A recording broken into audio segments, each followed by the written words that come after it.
50, 15. Oh, 15% tin added as well. So there's quite a variation there. But with contemporary, like modern bronze, the uh, 62 sculptures were analyzed from the Art Institute of Chicago in the Philadelphia Museum of Art. And there's such a huge range of copper, tin, and zinc. And it's really funny because most, bronze is primarily supposed to have tin kind of as a secondary ingredient, but it was really zinc, which is brass, that was most predominant in all the casts. So, bronze is used pretty liberally as a term. Cast bronze sculptures are typically traditionally made from a lost wax method. There was also sand casting, and now they have ceramic shells, but lost wax was used for a long time. First, the model's made, a mold of a model, hollow wax cast is made after that model. Plaster cores, and then it's sprued, cased in plaster, wax is melted out. Plaster is removed and all the pins and screws, it's assembled and patinated, and then there are protective coatings. And so the first thing that is done, you have to either carve a model, sculpt one in plaster or wax or clay. And in this case, we had a deteriorated sandstone sculpture that we needed to make a copy of. It wouldn't hold up. This is in Deerfield, Massachusetts. We had to take it down because it was so unstable. We found a like sculpture actually in granite that had more detail. There's a lot of loss on the sculpture that you can't see from this image, but this had full detail, the granite. So we scanned it, and from that we could size it exactly to the original and then enlarge it for the shrinkage of the bronze. And then that digital file then is given to a fabricator, and it is cut out by CNC machine in foam. And those foam blocks are assembled to create a full scale model. Again, bronze shrinks 3/16 of an inch per foot. And so it's almost 2 inches or over 2 inches of shrinkage in this model, which is really interesting when it's cast in bronze. But from the model, a mold is made. This is a silicone rubber.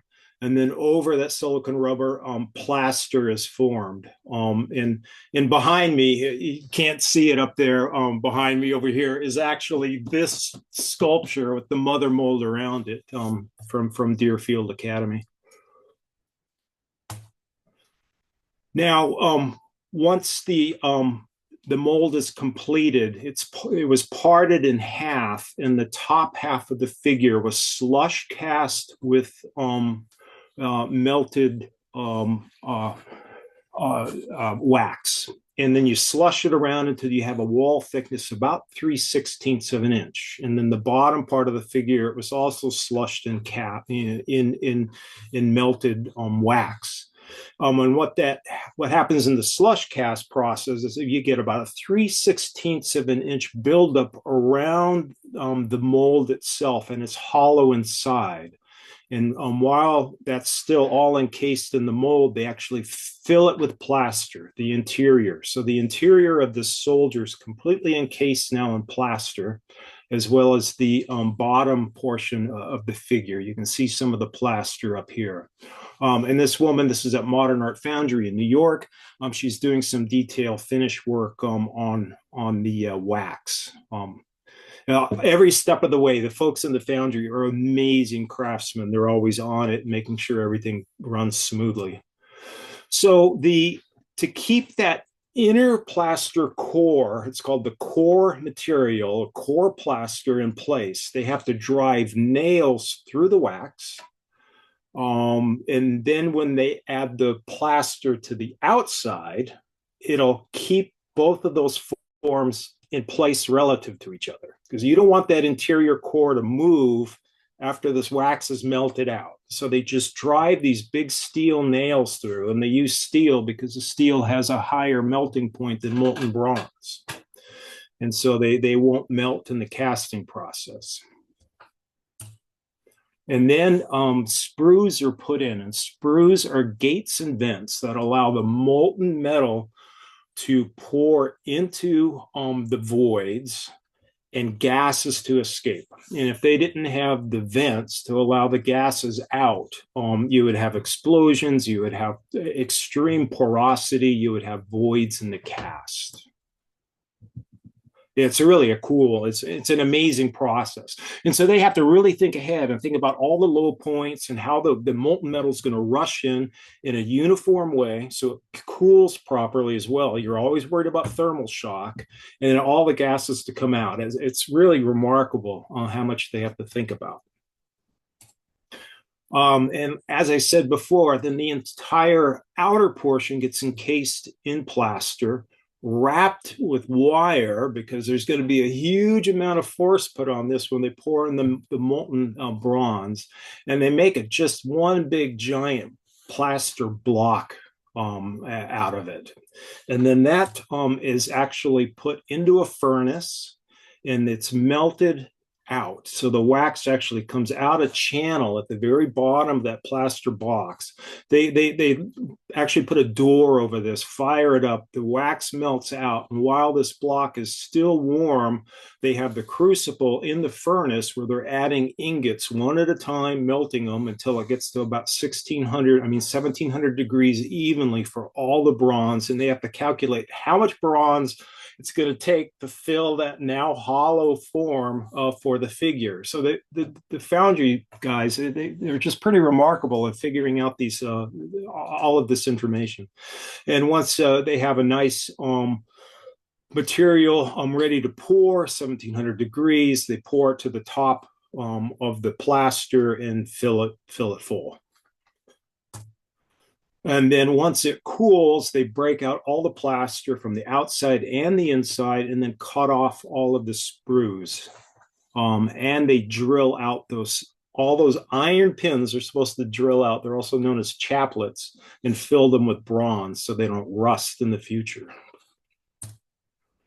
So here it's an interesting photo. So the top of the soldier is cleaned up. They cut off all the sprues. You can see some of the dimples around it too, parts of nails. Down below, it still has the sprues on it. It actually gets dipped in an acid bath as well to finish and clean off the residue. And that's why they're different colors. This has a slight patina on it that they put on as they work so they can see the metal.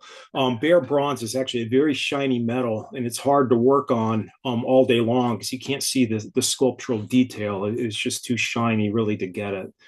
So once these are joined and they're welded together now, traditionally it would have had a Roman joint where these things get fit together and pinned. But today they can weld them. And so here it's been welded together, and he's chasing off all of those little sprues, making them flush, and drilling out the core pins or chaplets and putting in bronze. And then this is the sculpture before patination. Oop. Here's a Roman joint. So this is actually a big bronze eagle. This is the wing. It's a mortise and tenon system. So this extension fits into this socket in the wing, and then it gets pinned with metal. And traditionally what they would do is they would heat up the eagle so that it would expand larger than the wing. First, they'd get them to mate pretty well, but then it would expand larger than the wing. So when they put the wing in, that socket would fit in there pretty well, and then the eagle would shrink and then have a super tight fit. And these old joints are just beautiful. When you see an old foundry from the late 1900s in the early 20th century with Roman joints, it's gorgeous. The craftsmanship's pretty amazing. And so with it's really clear to see with the snake here, that system with the Roman joint. And then it's patinated. So patinas are basically a forced corrosion, where you change the coloration, the corrosion on the surface of the bronze. This is going to be brown, it could be green, it could be orange. There are whites, and we'll run into that later. Black is really common as well.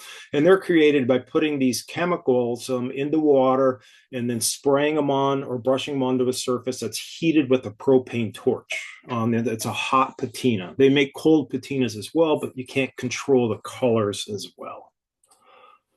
So here's a sculpture in process where I'll back up. Okay, we'll get the patinas in a second, but we'll show them. But so this has been, actually, let me go back just for a second. Okay, so these are all patinated different colors here, and they were all the same bronze sphere. So this bronze had been patinated. It was very green before. We patinated brown based on the artist's original colorations, and now it's being coated. A protective coating saves the patina, prevents corrosion. Different coatings have different service lives. Paste wax is pretty feeble, 1 to 3 years. High melting point wax you put on with a propane torch, and it takes that much heat for it to melt and saturate into the bronze. But it has a service life of about 3 to 5 years. And then clear lacquers have about 15 to 20 years, and you can do a little maintenance and get another 10. So they have their benefits, each of them do, but the longevity is usually pretty critical.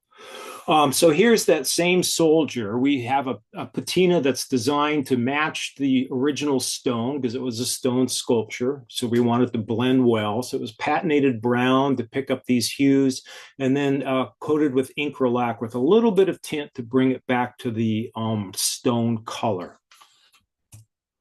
And then it's hoisted into place and anchored. It's surprising how many sculptures don't have those anchors, as we'll see. But rigging is really important in setting and thinking about the longevity. So common bronze issues. Failing coatings. And so once the coating fails, you lose some surface color. And then it might start to corrode. So it's really important to keep the coatings in place. Once the coatings do fail, you lose the patina. So this eagle had a little bit of brown left on it, but this is the original color. The whole thing would have been this gorgeous brown, but now on the backside in particular that catches the weather, it's corroded completely green. And so it makes this sculpture like really hard to read. This is a relief sculpture of some figures, the Colt Monument in Hartford. Yeah, you can't even tell what's going on with those figures in this relief sculpture. And then, or they can be extremely disfiguring, where it looks like this poor woman's weeping, or from a distance, it's really even hard to tell what's happening. And you also lose a lot of surface metal. So this is actually, these paint splatters were from paint bombs thrown on a sculpture and they stayed on the surface for about 30 years. Now, this is the Minuteman Monument in Westport, Connecticut. All the expats from England would bomb the Minuteman as a patriot every year in protest, and they would have a little parade against the Americans. It was kind of funny. However, the paint splatter wasn't funny. The parade was. But the paint splatter protected the surface, and then over about a 20 to 30 year period, you can see how much metal was lost. And here's heavy pitting on another monument in Connecticut at the Wadsworth Athenaeum. And just terrible surface loss. And once you have deep pits, you actually get a galvanic cell, and then the corrosion is accelerated and you get even more pitting, and then it holds more water as it's wet, and the galvanic cell just continues. If they don't take out the core materials from inside a sculpture, like the foundries, if they don't do a proper job, they can leach out of a sculpture. If they leave iron armatures from the casting process, sometimes they need them to support some objects, or had an interior armature to help the support after cast. It could rust. And this is an iron core pin that they didn't take out, and it's rusting on the surface and causing staining. Now you can get cast porosity. I talked about if the vapors don't get out of the cast well, you'll get porosity in the bronze, and it causes all of these little surface pits on the surface. And then you can also have some casting cracks from shrinkage cracks or cooling improperly on the surface as well. Another problem are water traps. You can either have standing water, let's say on the base or in the folds of the object that'll hold water and it'll cause the coating to deteriorate, or you can have a big long element like the sword where water travels down, collects in the bottom, has no way to escape. So there's some cracks or holes up here where water's pouring in, freezes in the winter and causes a crack. And so this is a freeze crack from a water trap. And then there's theft and vandalism. That eagle I showed you before, it was actually it's a Borglum sculpture that sits in front of the Stanford Museum and Nature Center in Connecticut. The director of the museum was pulling into the museum drive. It sits on a central column and a big fancy gate for the entry. He saw a big boom truck there lifting the sculpture. He, just didn't think much of it. Went in and told the curator, "Oh, it's wonderful that we're having our artwork worked on. Where is it going and what's wrong?" And the curator, completely freaked out, called the police because it was just stolen in broad daylight, and they broke these elements, the pins for holding the wings. So things get stolen, full-scale sculptures. It's really remarkable. This is from the Colt Monument in Hartford, a different relief. This was down on some paver. Some guy pried it up, brought it to a scrapyard. By the time the police could get there, the scrapyard chopped it up into a million little pieces, even though they knew that that was a historic object. It's just like, it's so disheartening. You can have abrasion, which is really difficult to deal with on bronze because this can get deeply scratched into the surface. Here's some paint thrown on another Patriot sculpture, actually in New Haven, Connecticut. But things can get bent. Public can touch portions of an object. I'm sure you've seen some sculptures where there's a lot of public contact, where people go up and rub the nose of an object or the foot of a sculpture, and it'll wear away the patina. So it's not really vandalism, but it's public contact. And then you have structural issues. This Native American sculpture was unpinned and fell over. Fortunately, the fountain behind it caught it, so it didn't tumble. I was really fortunate. But pins can corrode, have no anchors whatsoever. If the wrong hardware is put in, like they had a beautiful Roman joint. This is looking on the underside of a bronze sculpture. It's actually a very large equestrian sculpture that fits, so you're looking at the hoof of a horse fitting into this socket. But unfortunately, the foundry didn't use bronze pins. They threw in these iron pins, and so those will corrode, and then it can get loose. So just poor craftsmanship. So preservation planning. Actually, let's stop here if there are any quick questions. That was a lot to go through. Just to clarify anything quickly before we continue. We have one for sure, and then a reminder of you can write in the chat if you have any questions, so we'll get to them. But then I have one, it kind of goes with your different metals in sculpture. So on this one, it says, I was told years ago that when copper is smelted from the rock ore, one of the byproducts is in obtaining the copper is silver, which would be then taken to the US Mint to be made into silver coin. Do you know if this is true, and how would any remaining silver material or any other like metal residue in the copper affect maintenance or restoration? It's certainly not true for all coppers. There are so many elements in copper alloys and even in raw copper compounds. But typically, yeah, I'm not aware of there always being silver with copper. But I could look into it. It would probably really depend on the source. But I don't know that for sure. I'd have to look into it. But that's my hunch. But we do have, if you have different metals or different things leaching into the copper, as you say, or with the bronze, when you have different pins, you always have to make sure you try to use like metals with each other to keep things. Right, yeah, and that's what I didn't show. And so if you cast an element and you use a different alloy, it'll have different corrosion and it'll patinate slightly differently. So a lot of these older sculptures, you can see the old foundry repairs, and if they actually use the same alloy, in the repairs or not. Mm. And the alloys change even from foundry from year to year, season. I mean, each delivery, they're getting a slightly different alloy. Most foundries, it's priced per, by cost driven decisions mostly, and very few foundries are getting really precise alloy contents. It just doesn't happen, for Mhm. casting. I think they did in the past a little bit more, but it's not done so much now. Mhm. Okay. Yeah. So And let me. then that's all. What's that? That's all that's in the chat. So Oh, okay, good. Yeah, keep no, putting questions in if those you are really have. good questions. Yeah, yeah. The alloys, it's dumbfounding. The trace elements are really vast in casts. Oh, I got another one for you, actually, Francis. Okay. Please Yeah. explain the role of the gas in the casting process. Well, you can imagine. So when you have the wax suspended in the plaster mold, and it's put in the oven, and it all melts out, you have this hollow in the plaster. So if you pour molten metal from the top coming down into that void, you're going to have trapped air inside that void. So that air has to be able to escape. So they have the vents that go downward and allow the gas to get out and not bubble up through the bronze.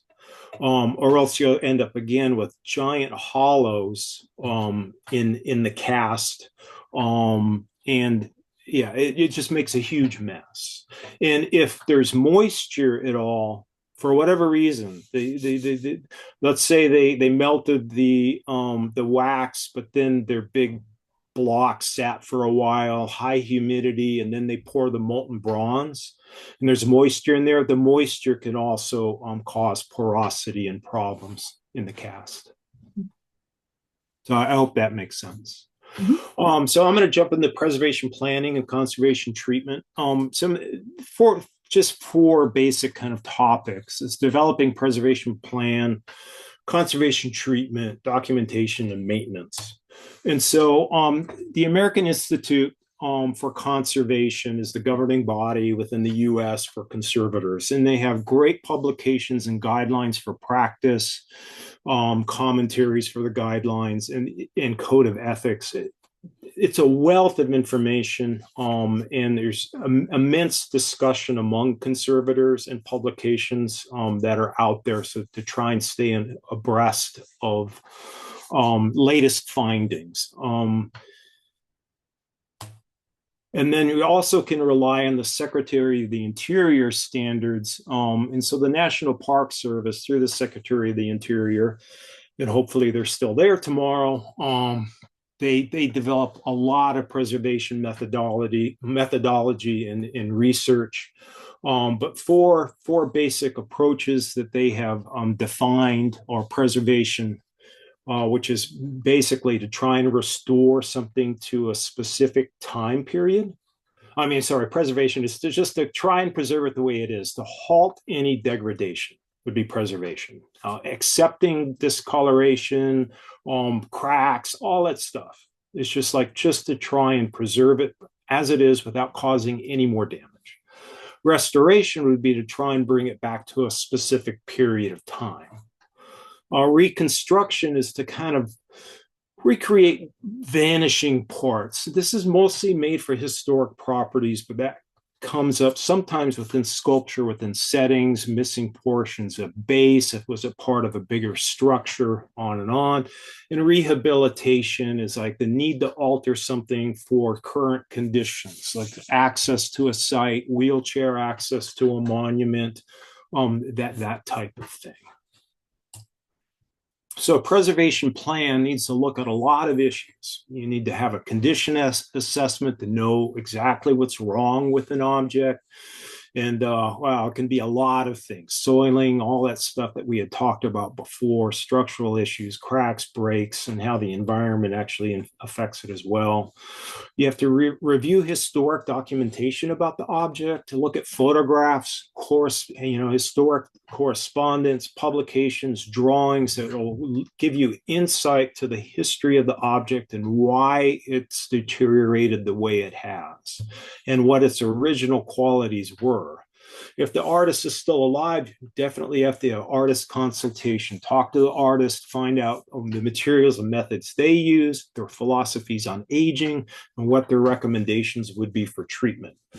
So research other sculptures by the artist as well. And so you can look into different sites by how sculptures have reacted in other locations.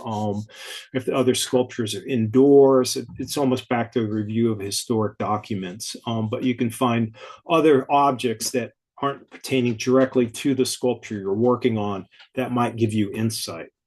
And from that, you can kind of design and develop your preservation goals, right? And this is all part of the plan. Like, are you going to try and think mostly about preservation, just halting degradation? Or are you going to think, oh, no, I think we really want to have some restoration involved, and think, we want to change the colors, or we want to replace broken elements, and on and on. And so you really have to think about what the philosophies are, the desire to set aesthetics, how it's set, where it's set, the feasibility, and timelines for your treatments, and long-term maintenance and funding for the object. So then from that, you can develop a treatment plan. Look at the conditions, review their preservation plan. Then you can do some testing and analysis. Think about the least invasive treatments that you could perform. Think about retreatability or reversibility of an object. That's really key within conservation. The long-term consequences of the treatments you'll perform, and the kind of documentation you're going to take on for the project. And then with treatments themselves, each phase also needs to be treated. So testing and analysis we might need to do before something's actually treated. And then once you know what the material is and you have an analysis, then you can do some tests on the object and make sure everything's going along smoothly, have client reviews of your tests. And then you have, make sure everything's safely and skillfully implemented. No damage to the object or surrounding people while it's being performed. Fresh materials, effective treatment phasing, because things usually are phased, and you have to have proper cure times. And so make sure you go in proper steps. And it's all done in the appropriate season with weathers and temperatures. It becomes a quagmire. Planning a treatment can be really complicated. Reports. Within conservation, we have to have a treatment report, and it goes over each treatment phase with written text, and then you have supporting photographs and videos, and they document the before, during, and after conditions. And then when the report's finally done, you include product data, material safety data, all that so that's on record and what materials were actually used. And then if there are samples that were developed over time from subcontractors, or that the conservator did, you can submit those. And then that way the client, or in this case Iowa State University, can keep those. And then there's always maintenance, and we'll save that for Sydney. She can give you a big long maintenance talk. So I'm going to talk about conservation treatments now at Iowa State. The preservation plan and treatment for the panthers. And so the panthers by Christian Peterson were made about 1920. So we developed the plan. They were transported to Connecticut for treatment and brought to Iowa. We did an assessment, removed corrosion, patinated. We're going to see each of these steps. So we developed the preservation plan. The history of them got pretty shady. They knew they were made, and they were found on these gates in Providence, Rhode Island, but then they went missing for years, decades and decades. They were actually located later on, and they're turned green. Traditionally, they would have been brown in color. And so we had to review historic documents. We found the treatment report for them more currently. So we had to review that.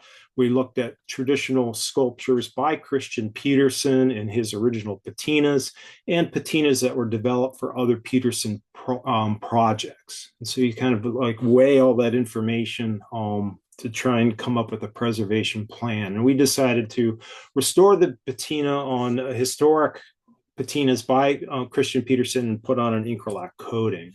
But here they are at the where they were found at Middlebury College at the president's residence in Middlebury, Vermont. The kitchen windows right here, and his kids would look out. They're like, they scared the kids. You know, it's this one lion mountain, the panther has a downed deer under its paw. They look pretty ferocious. So he said he was kind of happy they were removed. So we removed them from this setting there out in his garden space. And then they provided all the equipment. They had this little lift. And then we put them in a truck and safely put them in the back of a U-Haul, actually at that time, and brought them to Connecticut. So in Connecticut, I could do a more detailed assessment. And so I could see that the clear coating, that there was a clear coating put on with some pigments. And we knew that also from the conservation report. We had complete loss of original patina, disfiguring streaking on the object. We had pitting. We had a separating cast here at the paw. It was minor. It wasn't too bad. It was very minor. It was injected and failed original anchors with some new anchors put in that weren't very good. But the original anchor slots had failed. So because we're going to restore it back to original color, we stripped it first with the safe stripper, pH neutral, very safe to use, and then power washed it to get the stripper off and loose corrosion. With the patina sample, I did patination tests. This is under the deer. And so it's an area that you really can't see very well. And you always try and pick the least visible areas for tests. And I started to develop a patina. And then that patina was carried on full scale over the sculptures. And when things get, this is a patina, unpatinated. You can see the paw coming down. This is a little more patina and then rinse to remove loose corrosion, but you can see how a coating is actually going to affect a patina that has a huge impact on the final color. And so I patinated it a little bit more, washed it off to get rid of all the unpatinated chemicals, and then let it dry very well, and then put a clear coat of incralac on. And so you can see the color while it was wet is very close to the sprayed acrylic coating, incralac. It's an acrylic-based polymer developed by the copper industry. It has excellent adhesion and durability outdoors on copper alloys.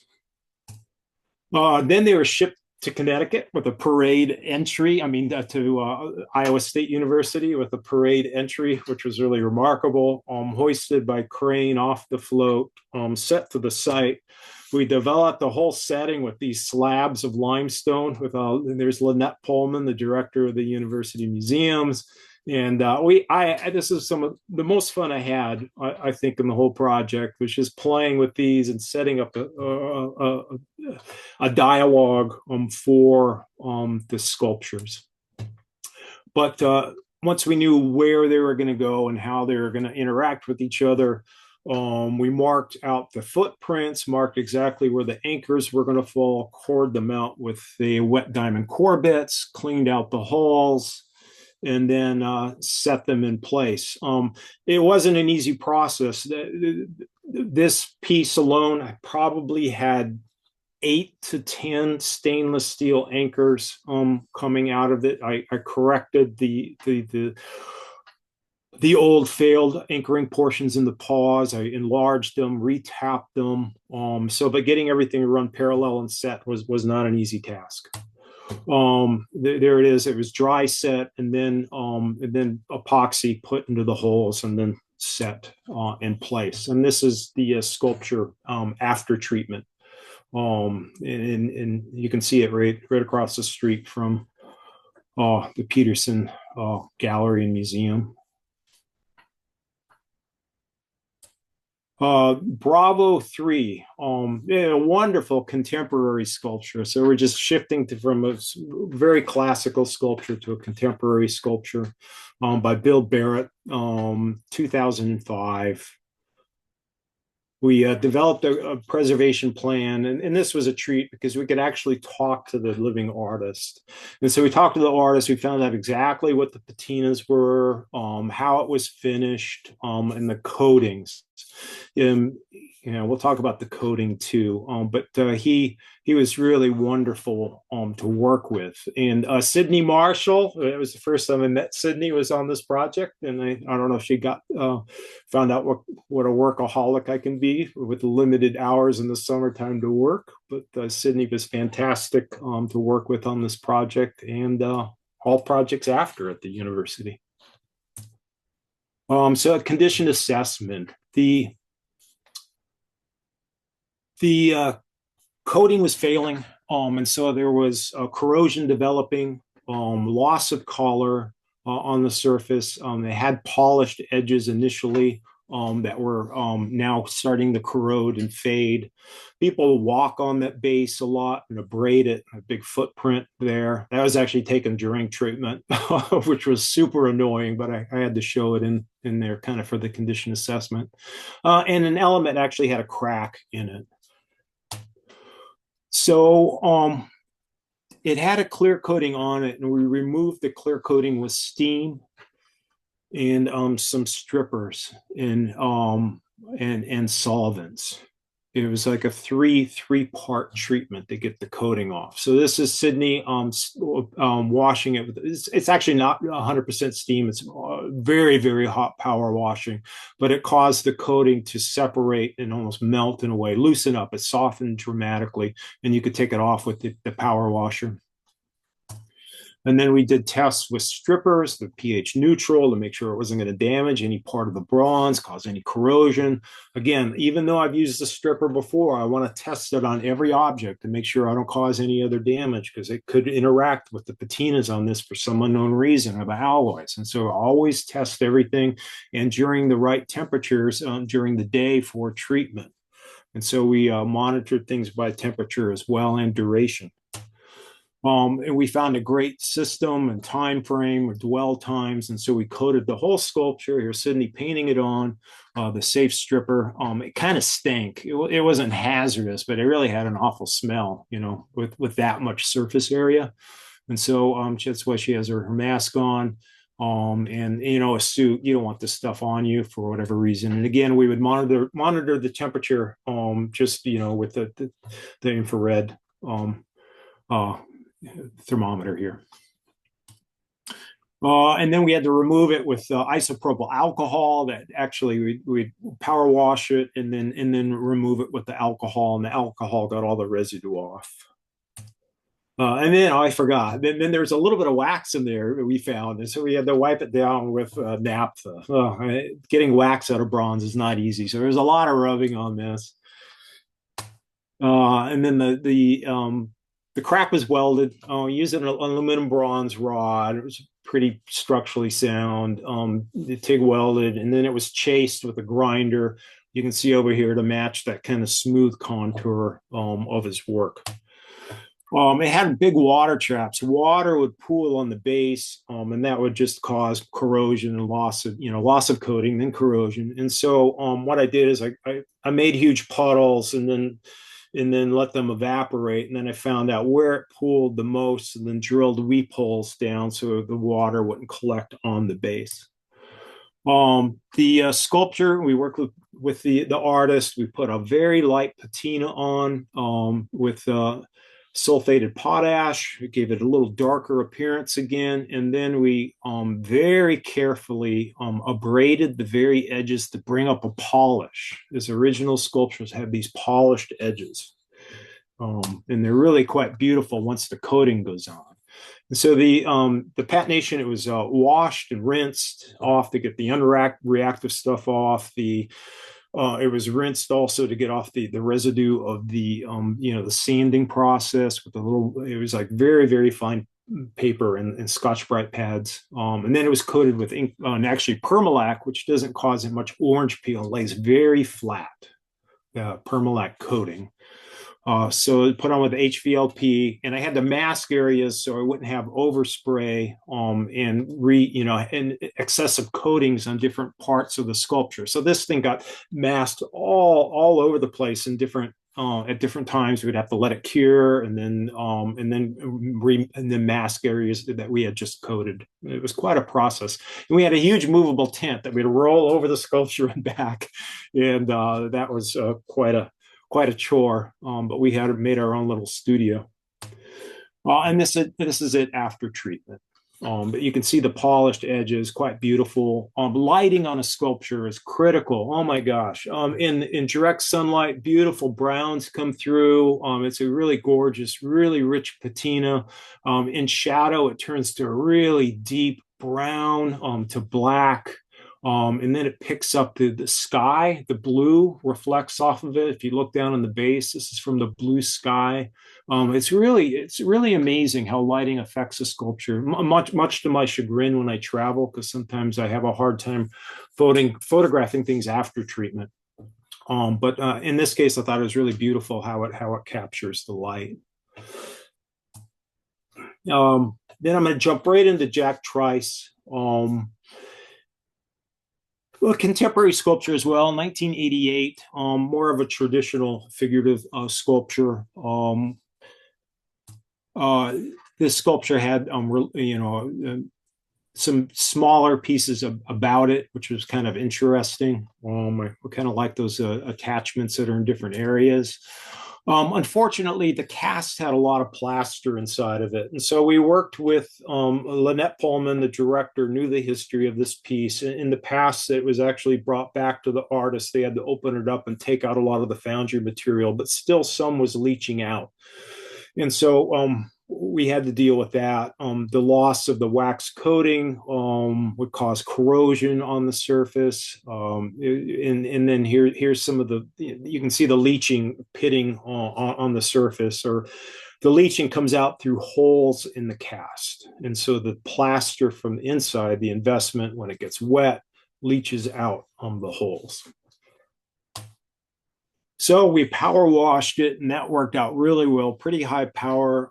This is almost a zero jet to get the plasters off and the deep corrosion that set in around the plaster. All of the little holes on the surface were injected with a bronze epoxy. You can see all the little spots here on the figure. That's where we did some injections. And there were so many at the end, all over the place. And then it was re-waxed. It was traditionally waxed, and we re-waxed it with a high melting point wax, and then buffed it. Here we are buffing the text, this letter in his hand. And these are the after with the question mark treatment. So you can see how legible everything is when it's waxed again. It's really beautiful. The colors come out. The greens they're usually thin and fall back. But you can just read all the sculptural details so well. And that's why I wrote after treatment, because it was relocated not too long after that.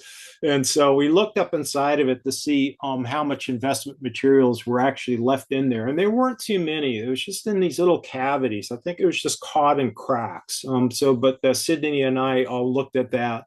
And then it was reset on a limestone base. I think it's next to Birchard's now. Anyway, so it's amazing. Sculptures move a lot. It's pretty remarkable. You think a sculpture on a big, like, say, granite base would stay stationary. That was, no. People move whole monuments. It happens quite frequently. And then the last set I'll talk about are the Gwen Murrell sculptures. They're really wonderful, playful. This is out in front of the vet hospital. And so we followed the same protocol in developing a preservation plan. We talked to the artist and found out what materials were used, could actually talk to the foundry as well. And then we look at the past photographs, some of the objects, but you can see that they're getting pretty weathered, starting to corrode, loss of a coating. So you can see some green developing and some blanched wax, just kind of unsightly pale. This was a bismuth coating, actually patina, which was really unstable outdoors, particularly with just the wax coating. All these sculptures only had wax on them, and probably paste wax, but they only were waxed. But it just did not hold up at well. Very fragile patina, and you can just see the browns leaching through from the patina under. Very, very odd. Anyway, but more corrosion loss and a little bit of leaching from core material in one of the sculptures. So we had to clean them. We power wash them to get rid of loose corrosion products. We here in the old patina came off with pressurized water and a little bit of mechanical. This is a fine, actually natural fiber brush that we would use to get the patina off. It was kind of chalky. It's not a metal bristle brush. We weren't bringing up the bright metal at all. And then in some areas, we had to very lightly use some very fine Scotch-Brite to kind of even out some surface discolorations and some naphtha. They had a lot of wax. It took a long time to get the wax off. And they were, coated with Incralac for longevity. The paste wax just was not holding up. And it's so fine in some of these areas. We have such nice patina on these that we decided to use Incralac as the coating. It'll give us 15 years and maybe 20 years outdoors, and then another 10 years with some maintenance. And that way we can preserve the artist's original coatings the best. Now, for the white, this is Narna, Midnight in Narna. We actually use we use pigment in the Incralac to get the sculpture back to a white appearance. It was very white when she originally had made these. And so we just use a pigmented coating. It was funny. I had to make little enclosures for these animals during treatment to keep them dry. And I just thought it was funny, like a little zoo out in front of the vet hospital. So here's before treatment, Midnight in Varna. I'm sorry, Midnight in Varna. And after treatment, just dramatic change. And running a Saluki before treatment and after treatment, you can just see the amount. The patina was gorgeous on this. The reds, the deep browns, it was so beautiful, and it was made apparent once we coated it properly and cleaned it. There's a close-up of the color. It was just really a beautiful surface. And this is Circle Cat, which is really a fun sculpture. And there's after. So yeah, they were really fun to treat. Really wonderful sculptures. Actually, a paste wax was applied to them to give them more of a waxed finish, and it helps with maintenance as well. Incralac, when it's initially put on, is very shiny, and so if you put paste wax on, it'll dull it, and then you can use a brush or a fine cotton cloth to buff it. And so this is the end of our talk. So the main thing, I hope that you can support your public art, and part of that support is like understanding and appreciating it, and then getting word out there about the collection at Iowa State University. It's really wonderful. You guys have one of the most remarkable collections for public art. Yeah, and it's been a treat working with Sydney and on the objects for the past almost 30 years now. So if there are any other questions, I know I probably went over time. It was a lot to talk about. You got it. You're still within time. Okay, good. And okay, let's see.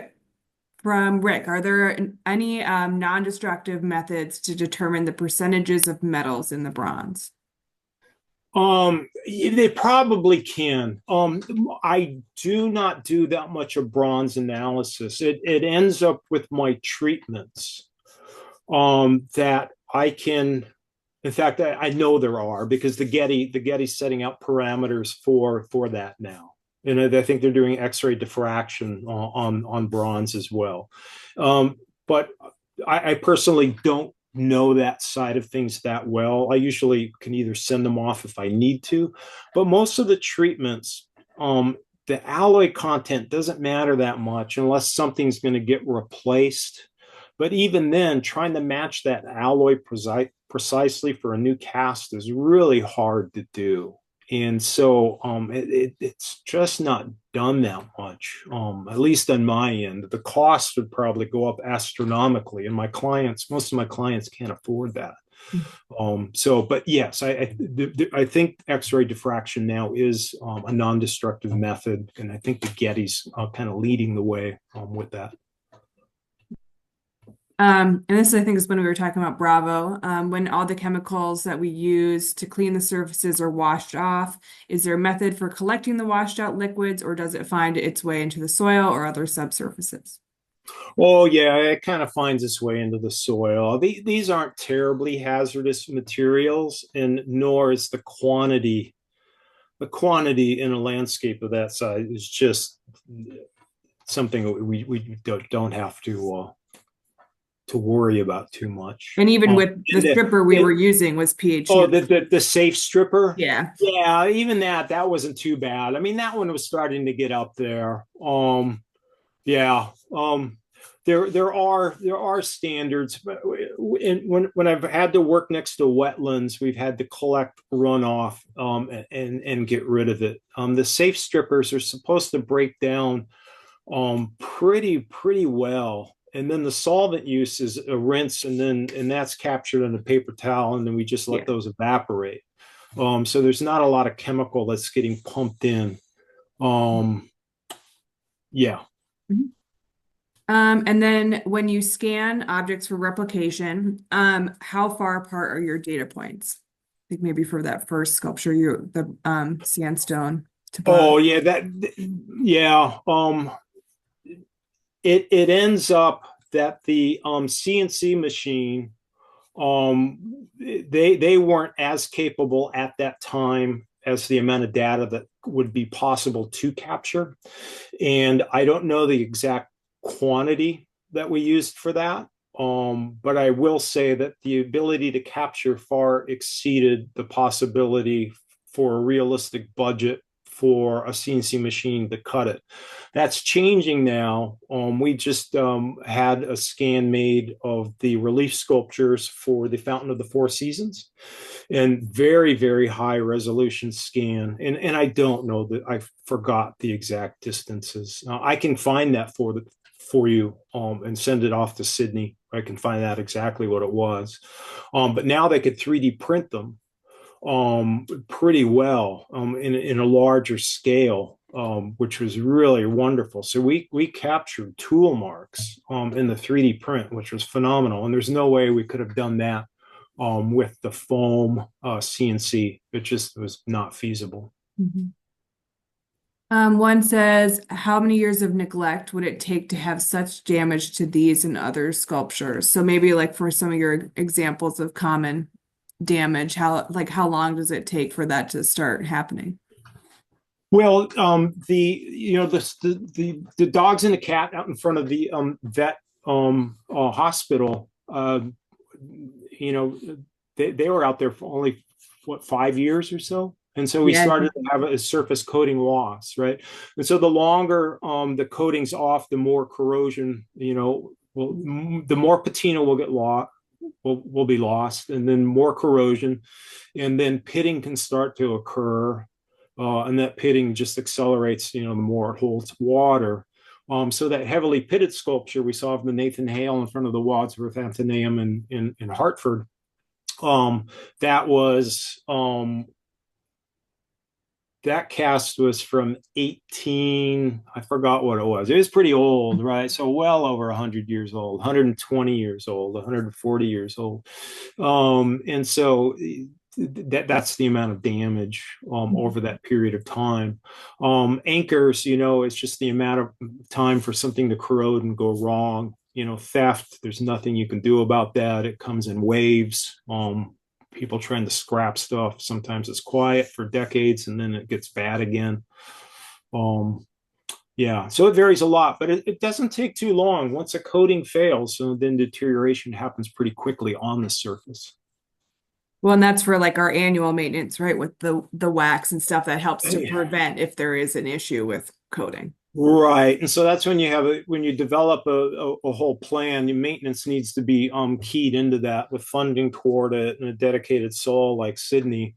Because going out and washing it, getting bird guano off, debris that's going to hold water, keeping it clean, and then putting on a fresh coat of wax will prolong let's say a clear coating, even if it is wax, you could just do paste wax, but it'll prolong a clear coating, and then something that is waxed, you simply re-wax.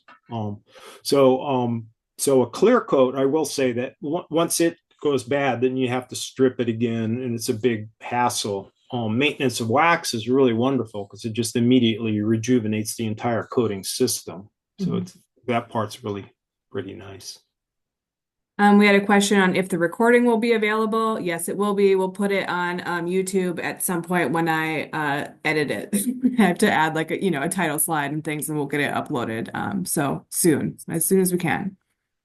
And then is there any problem with graffiti and vandalism on campus? We are I would say pretty good. We have almost no examples of vandalism. There are only, it depends on the year. They've had some in the past, but since in the most recent years, often it's been really good. The most recent damage to a sculpture was from a tree falling. So Yeah. most things like that, or things that are not meant to be uh, harmful. Like if, the Panthers is a good example. People love to set their kids on them to take a picture, which is sweet. But over time, you want to make sure things can't get scratched. But in terms of really heavy vandalism, not in recently, there have been examples of in the Fountain of the Four Seasons and other sculptures getting messed with, but it's pretty rare. Yeah.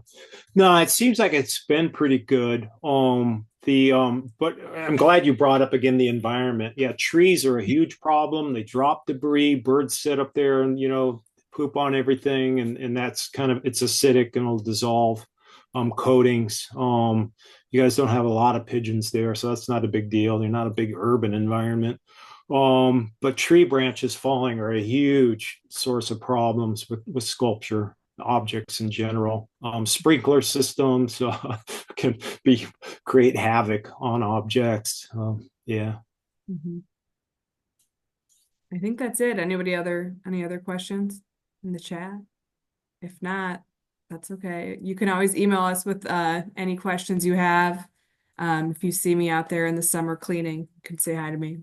That's where I'll be. Yeah, yeah, that would be great. If you email Sydney, I'll answer things more specifically and do a little research to answer your questions. And we just got a couple thank yous. So I think that's it. Francis, thanks so much. Okay, great. Yeah, well, have a good night. Yeah. Thanks, everybody. Okay, bye bye. Bye.